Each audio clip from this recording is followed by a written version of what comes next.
Samantala, Philippine National Police nagsasagawa ng hiwalay na investigasyon para malaman kung may hindi otorisadong tulong mula sa pulisya ang pag-alis sa Senado ni Senador Bato de la Rosa.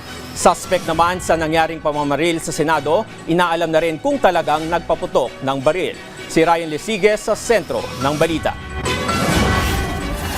Nagpositibo sa gunpowder residue ang umano'y driver ng National Bureau of Investigation o NBI na inaresto kaugnay ng naganap na pamamaril sa loob ng Senado noong nakaraang linggo.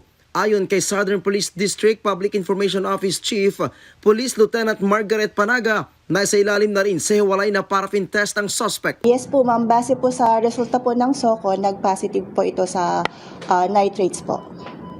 Nitrates? Gunpowder nitrates po. Yun po ma'am ay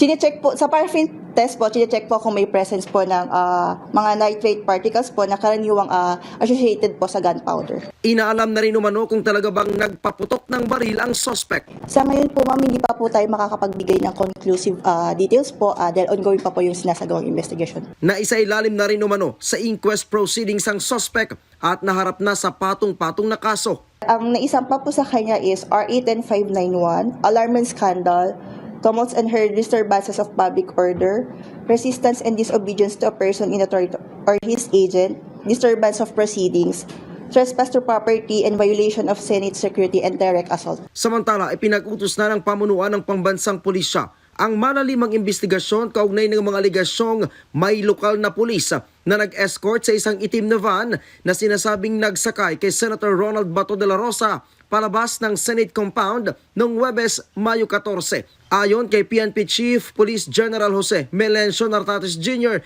nagsagawa na ang pamunuan ng PNP ng hiwalay na beripikasyon para matukoy kung may naganap na hindi otorisadong tulong mula sa pulisya. Nauna nang kinumpirma ni Pasay City Police Chief Police Colonel Joselito de Sisto na siya ang nasa loob ng puting police vehicle na nakita sa isang viral video na umalis sa Senado bandang alas 3 ng madaling araw noong Mayo 14, kasabay ng isang itim na van na lumabas sa Senate compound sa Pasay City.